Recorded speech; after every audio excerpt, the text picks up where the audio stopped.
Hey patrons, thank you so much for all of the continued support. It's very much appreciated. Hey everybody, it is the last day of the month, and that means it is time for my August recap video. I'm going to give a little bit of a live update, talk about the channel updates, go over the channel and reading stats, do a recap of all the books that I read over the past month, and then go over the books that I was sent from publishers and authors. So for life updates, this month has been a busy one for me. I feel like I say that a lot, but I kind of have a busy life. I started up coaching my daughter's soccer team again. It is the under 7s. And my son started up his soccer team for the under 5s as well. It's his first time playing soccer. It's the third time I'm coaching my daughter's team. And, you know, I just don't have it in me to coach both kids. And my wife was feeling bad about it, that my son would see that one of his parents is coaching and the other is not, or that, you know, no parent is coaching his team. So she is coaching his team. She's never coached a soccer team before, or played soccer, but she took it on herself, which is awesome. So we get to have our practices on adjacent fields at the same time. So it's pretty awesome.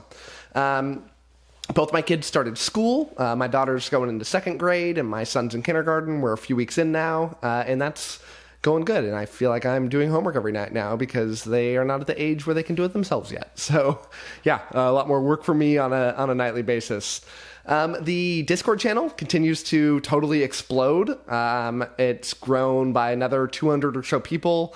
It went from 1650 to like 1840.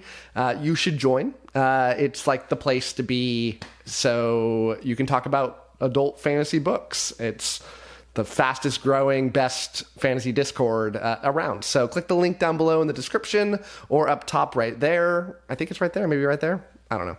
But click it and join the Discord if you haven't. It's a very welcoming place and we'd love to have you.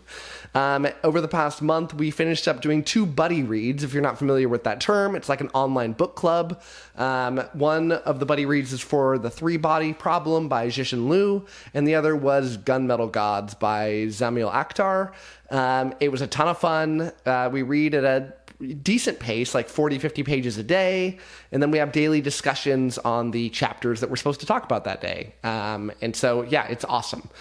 We have another one coming up in the next month, and the book's already picked out, but I'm going to reveal that tomorrow. But if you want to find out what it is, come join the Discord and you'll see the spoiler there. I've been playing some video games in the past month. I always do, but not a lot, because I've been playing Witcher 3, and that game's huge. I think it's my 3rd time playing it, and I'm trying to get through it all. I got through the main story, but now I'm on to the DLCs, and that's going to take a little while as well. Also dabbled in a little Rayman Origins, some Crusader Kings 3, and a couple little games, Super Magbot and 2 Point Hospital. But yeah, good video game month, but mostly it's just Witcher 3 kind of nonstop. So for my reading stats, I finished up 11 books this month, read about 4,300 pages, which is down like 100 from last month. That brings me up to 75 books read this year, and I am on track for 108. That's a little over, for the year, a little over 37,000 pages read, and I am on track for 57,000. And my goal always is just kind of an arbitrary number, but for me, I want to get 100 pages read and 100 books read and 50,000 pages. So I'm well on track for both of those, which shouldn't be too much of a problem. The average score of the books that I've read this year is now at 3.69. That's up 0.03 from last month. So I started off pretty low, and every month I'm kind of crawling up a little bit to get closer to that 4 number, which is kind of my standard rating. For the past month, I got 81,000 views on the channel, which is down 24,000 from the last month. 9,000 hours watched, which is down 5,000, and 610 subs, which is down 250. Just didn't have any big videos that got into the algorithm. I'm sure this next month will be kind of back up to the norm, but yep, just doing mostly book reviews, which don't get a ton of views, but it's just kind of what I wanted to do this past month. So over the month, my number 1 most viewed video was my top 10 most overrated fantasy series, which got about 9,000 views. Number 2 was my review of Blood Meridian, which got about 6,000 views. And my number 3 was a video that I put out in March, but it keeps getting views for some reason. And that's the favorite fantasy series of all time, according to different booktubers. And that got about 4,000 views. reviews in the past month.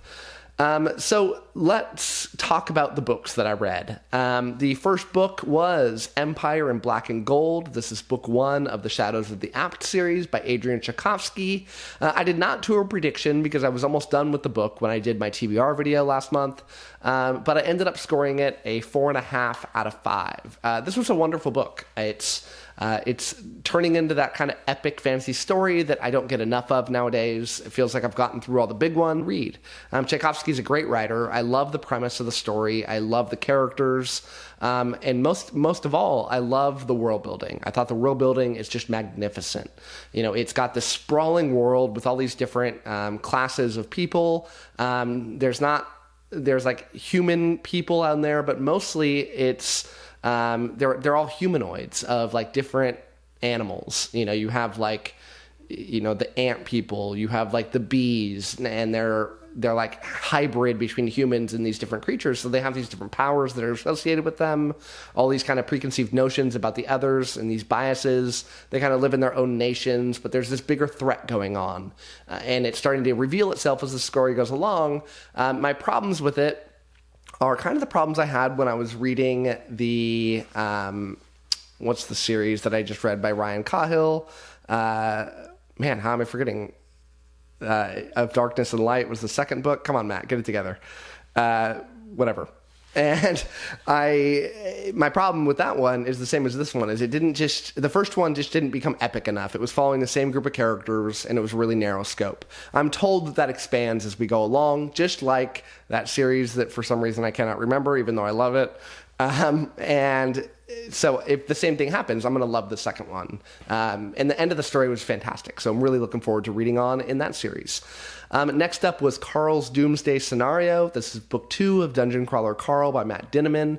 I also did not do a prediction because I was almost done with it, and I didn't want to spoil my TBR video in the TBR contest, but I ended up giving it a 4 out of 5, which was disappointing for me because I loved the first one so much. The first one was a very, very solid 5 out of 5. But I had some problems with this one. I enjoyed it. 4 out of 5 is a good score. I love the setting. I love the characters. My problem was the plot. I felt like the plot got too side questy. We didn't have that central motivation that was going on in the first one. It lost some of the magic for me of this new world and learning about it as we go along with the characters. Now we're established, and it's really got to rely on the plot, and I just didn't love it. I really liked half of the plot. It was split up really into 2 different chunks, but the first half I thought had a lot of problems for me. It just didn't capture my imagination. I'm sure a lot of people love it. It just didn't work for me, which is why it's a 4 out of 5. But I do love this series, and more than anything, I love the audiobook narration of it. It's just fantastic. Jeff Hayes is a god among men when it comes to audiobook narration, and I could read anything by him on audiobook and probably have an enjoyable time at the very least. So next I read Silverthorne. This is book 3 of the Rift War saga by Raymond D. Feist. I predicted a 4 out of 5 stars, and I did indeed give it a 4 out of 5. I really liked the first 2. This one was a step down, but I still had a really good time. It's this older fantasy series that was written in the 80s. And, you know, I love so much this idea of the rifts. And what that is these 2 different worlds that have these portals that can connect them together. But it doesn't have that futuristic aspect to it that you would associate with what I just described. It's got an old school, kind of medieval type of old fantasy that's having to deal with these kind of sci-fi kind of concepts. It's really, really ingeniously done, and I really love it. Now, the problem with this book is it really tried to tell this brand new story. The story was really wrapped up in the first 2 books, but we're doing this new thing, and there's a new threat. It feels like the story is kind of restarted and into a new thing, almost like a different era. And I didn't love the protagonist of the story. It changed.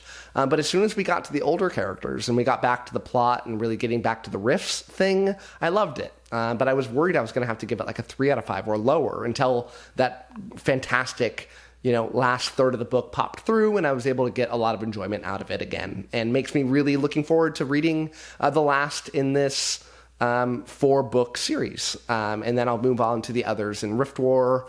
The Rift War cycle, I think, is the greater Rift War series. The Saga is a 4-book series, and I'm looking forward to wrapping that up. And then after that, I'm going to be reading the one that was co-written by Janny Wurts and Raymond E. Feist. I don't know the name of it right now, but everyone says it's awesome, and I can't wait. Then I read Queen Amid Ashes. This is the second novella in the Sun Eater series by Christopher Ruocchio. I predicted a 4 out of 5 stars, which is normally what I give novellas, but I give it a 5 out of 5 stars. And this gets my award for the best surprise of the month, because I've never given a novella 5 out of 5 stars. I never thought it was possible, because I love long stories. The longer, the better. Give me a book that's 1,000+ pages. Chances are I'm probably going to like it. I liked getting into the weeds, and you can't do that in a novella. But Christopher Ruocchio is the guy to break that, because he's a genius, and the way he writes is just magical. And the way he was able to tell this plot in a really, really small amount of pages was wonderful. I don't want to ruin anything about it, but I think there's a lot of people that probably read the main Sun Eater series, but kind of sleep on these novellas, like I normally do. Oftentimes, when I look out there and I hear people say, look, the novellas are not critical to the series, you can skip them, which you can here too. You're not going to lose anything out of the story by skipping these novellas. And I do. But people told me you have to read these. And the first one, I kind of felt like, yeah, I liked it, but my problem with novellas is happening again, but not here. So take my advice. If you haven't read the novellas and you've read the series, go back and read them. They're absolutely wonderful. Then I read Blood Meridian by Cormac McCarthy. I predicted a 5 out of 5 stars, and I give it a 1 out of 5, which is the first time this has ever happened that I predicted a 5 and give it a 1. It's the worst book that I read this month, and the worst surprise, which is obvious. It's just literally nothing about this book worked for me. I hated everything. I'm sad because I've gotten more hate from people on my channel when I gave this review than anything else combined. People just are pretty hateful about, saying that I'm too dumb to understand it, and a lot of like really rude things, which is whatever. I work in politics. I get rude stuff flung at me all the time. So I've got a thick skin, no big deal. But it's just disappointing to see that corner of YouTube kind of show itself. And my problems I had with it, to be honest with you, and the people that like this book and love the book, kind of like I solidified my opinion of that watching the reaction that they had when they found out that I didn't like their precious baby. I thought it was very pretentious, and the responses that I got were that and then some. So I'm sticking with this is an overly pretentious book that I do think I got. I just didn't like it. And I don't think it's something that you can possibly have fun reading. And people say, not all books are supposed to be fun. Well, the books I like are, and that's why I read. And if I find a book that's not fun, even I like grimdark, so things don't have to be just cheery and happy. But if I'm not having a good time, then why am I reading it? It's just me. So then I read The Spider. This is book 2 of Under the Northern Sky by Leo Carew. I predicted 5 out of 5 stars because I was over the moon with the first one, The Wolf. But sadly, I gave this one a 4 out of 5 stars. I felt like I feel like I'm saying this a lot in this video, but I feel like this next in the series was a big step down. It didn't capture my imagination like the first one. I felt like there was a plot here that distracted from the main plot that involved this mystery story that was ruined for you at the beginning of the story. It told you who was the killer, and then it ruined all the suspense because we had to spend hundreds of pages trying to figure out who the killer is when the reader already knows who it is. So that was boring. So I had 200-300 pages out of a 600-page book that I was kind of not having fun. But then, as similar to the past reviews I've said, the ending really saved it. The ending was fantastic, and it's setting up what I think is going to be a great final book to this trilogy, The Cuckoo, which I'll be reading later this year. Then I read Tyranny of Faith. This is book 2 of Empire of the Wolf by Richard Swan. I predicted 5 out of 5 stars, and if you guessed, just like the others, that I thought this was worse, you're wrong, because this is 5 out of 5 stars. I thought it was better than the first one in every conceivable way. It blew up the story. It got more epic. It got more focused, and trying to drive towards the greater problem that's going on in the world. The first one was trying to solve a mystery, a small mystery. that by the time it solves, you understand the implications that it has for the wider world. Well, now we're trying to solve that problem. The characters in this are just magnificent. I love this serious judge that is trying to do the right thing, even though he's very flawed. I like his apprentice woman, who I think is a well-written woman character, which you often don't see in fantasy stories. There's a couple things that I didn't love about it. Kind of had a weird romance thing going on that kind of made me cringe, but it's not, a predominant part of the book. The book gets very dark, which I love when books do that. It's got some horror elements to it, and it really expands on these magical themes that the first book really didn't have. We're getting these magical beasts and creatures that are coming out, and it really just feels like it's something special that I'm really excited to read the final book. I think it's a trilogy. This book came out earlier this year, and I think the next one will come out next year. Then I read my first buddy read book of the month, which was The Three-Body Problem. This is a sci-fi book. It's book 1 of Remembrance of Earth's Past by Cixin Liu, or he's Chinese, so Liu Cixin is how they would say it. I predicted 4 out of 5 stars, and I ended up giving it a 3.5 out of 5 stars. Now, I don't normally love sci-fi books. Sometimes I do. Like The Sun Eater is, a sci-fi book. It's sci-fantasy, but I do like some sci-fi books. This is a hard sci-fi, meaning it really goes into the science of it and tries to explain it. And I liked that part of the book. My problem was it felt really stiff. The dialogue was not great. The characters were forgettable. But the plot was really fun. The plot really, really, made me think. And, I love to sit back even after I finish a book and be like, man, these concepts are deep. And I can't wait to find out where we're going with this story. I loved learning about the science in the book. I felt like I left the book smarter than when I went into it. I did this in an audiobook. I heard people say the audiobook would be really hard to listen to a hard science fiction book, but I had a great time. And I think most people will when they read this. You just kind of got to realize that, the plot is what saves it here. The characters and the writing style are just not quite, up to par. Then I read Of Darkness and Light. This is book 2 of The Bound and the Broken. The Bound and the Broken. That is the words I was forgetting earlier in the video. And this is by Ryan Cahill. I predicted 4 out of 5 stars, and I gave it a 5 out of 5 stars, and it's the best book that I read this month. It was wonderful. I just put out my video for this a few days ago. I was glowing in everything that I had to say about this. It is epic fantasy done perfectly. I think that this book is better than any of the Wheel of Time books, and I'm a huge Wheel of Time fan. It just did this classic fantasy thing, but it did it perfectly. Every single aspect that I would ever enjoy out of a book was here in force. Ryan Cahill got so much better from book 2 to book 1, and everyone tells me, look, if you love book 2, you're going to blow your mind. Literally every single person has told me this, that book 3 is just going to be a masterpiece. And I am giddy at the thought of getting to that book. Then I read Gunmetal Gods. This is book 1 of the Gunmetal Gods saga by Zamil Akhtar. I predicted a 4 out of 5 stars, and I give it a 3 out of 5 stars. This was the second buddy read book that I read. I'm not going to go into too much depth here because I haven't edited the video that I made for my review of this yet. But I just, I had a lot of problems here. I did enjoy the plot. I did enjoy where it was going. The execution had some problems for me. But I also get why people love this. I listened to an audiobook. I think that might have hurt me a little bit because I found the audiobook narration to be rather poor. The audiobook actor, is that what you call him? It didn't really change his voice up for the characters, and there's 2 different protagonists, and it's really hard when you're listening to the book figuring out who's talking because they sound the same. But that was my only problem. But yeah, I'll be going to that one soon. And then finally, a book that I just finished a couple days ago is A Practical Guide to Conquering the World, book 3 of the Siege trilogy by K.J. Parker. I always confuse those two. It should be illegal that they have names so similar. I predicted 5 out of 5 stars, and I did give it 5 out of 5 stars. And again, my video has not been edited yet for this. I'm not going to go in detail, but if you saw my reviews of the first 2 books, it's just like those. The writing is just witty. It's smart.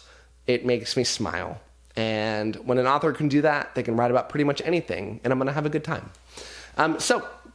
Now, before I get off of this video, I'm going to quickly go over the books that were sent to me over the past month by authors and publishers. Not a lot, so bear with me. The first is Dreamer's Throne by Seth Ring. Seth very kindly put a note in here. Thanks for giving Dreamer's Throne a chance. Hope you enjoy Garnett's adventures. Best, Seth. Really nice little thing. He also sent me all these like pins, like shirt pins that my kids love. And so very nice of Seth to do that. I'm going to quickly read some of the back cover to you, or all of it. It's not very long. After close brush with death, Garrett realizes that he's in a new world. And worse, he's missing an arm and paralyzed from the waist down. A fact that doesn't deter the brutal gang lord whose floor he's crashed on from wanting to throw him out into the street. The only thing standing between Garrett and a cold death at the mercy of the city's scavengers are his own wits and a plucky young woman. Armed with a system that gives him experience for exploring his new world, Garrett is determined to do whatever it takes to keep himself safe from the threats closing in all around him, even if it means becoming a villain. But the inn and city are far from what they seem. Next up is a hardcover, which is awesome. It is True Quest. The Story Begins by Grant Andreessen. And Grant, it's a very beautiful looking book. And I'm going to read some of the back cover to you. Antar and Echo's first mistake might have been their last. A failed mission for the Thieves Guild has earned the ire of a necromancer named Narcos, and he has no patience for the living.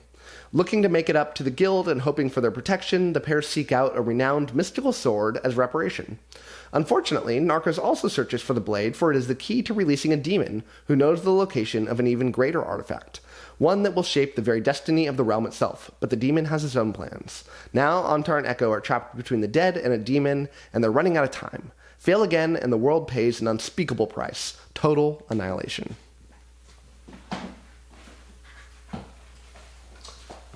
Three more here. Are these the same? So these might all be the same series. I think they're different. Yeah, these are different. Okay, so the first is A Stare of Ash is the series, and the book is A Child of Magic. And who is this by? By Parker James. The Second Grand Crusade was one of the largest and bloodiest wars in the recent history of the known world. Nearly a decade after, many are trying to recover and make a new life for themselves in the turmoil of the revolution. Such as a young girl named Freya and her father Cal. The two try to live a simple, peaceful life in their port town. They have to hide their magic, lest Freya and her father become hunted by the newly empowered Sanctus Venatores and the horrors of Cal's past. The two have managed to stay hidden for some time, but things inevitably change, and not always for the better.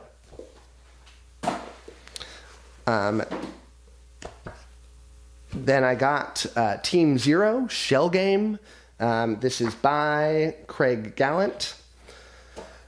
Peace in the human sphere balances on a monomolecular knife's edge. A sudden brutal flurry of financial and data sphere attacks from within the nomad nations has nearly brought the state empire of Yujing to its knees. Survival and honor demand immediate retaliation that will tear the delicate fabric of the peace asunder. Agents of the inscrutable 𝗟𝗄 rush to discover and identify and motives of the attacker, but the tangled labyrinth of nomad society confounds them at every turn. Only the best men and women of the nations can untie this bloody knot. Unfortunately, they're busy. A tired, dirty little band of petty criminals is all that stands between the motherships and disaster. But when a grave threat to the human sphere itself is revealed, maybe, just maybe, they will get their act together and save it all. And finally, we have The Executioner of Yrseps Forest by Laura de Novis Berry. And a very short back cover here. Pistardi grew up in the Coven, a place of murder, ancient magic, and sacrifice. When an opportunity arises to escape, she must make a choice: betray her only friend for a chance at freedom, or face the threat of becoming a sacrifice to the gods. So, that wraps up my monthly recap. Tomorrow I am going to be putting out my monthly TBR video, and that is a must-watch, as we are going to open up the TBR contest to see if you can win against everybody else that competes. And if you win twice, you get to pick a book for me to read and review. And somebody actually won twice. The second time was this past month. So one of the books that I'm going to be announcing tomorrow is one that somebody picked for winning twice. So maybe that can be you if you keep entering the contest. So thanks so much for watching, and as always, happy reading to you. Thanks again to all of my patrons, with a special shout out to my Ascendant tier and Librarian tier patrons: Anna G, Brian, CJ, Darren, Gregory, Jonathan, My Book is Lit, Miranda's Bookshelf, Nathan T, Nev's Book Channel, Ron Reich, Russell, Ryan L, Sydney Baker, Tahir, Anna, Andra, Angelo, Ben, Blair, Brock, Evan, Harry B, Jamie, Joe, Maria, Michael Sugarman, Sky, TW57, Wacky, and Zion.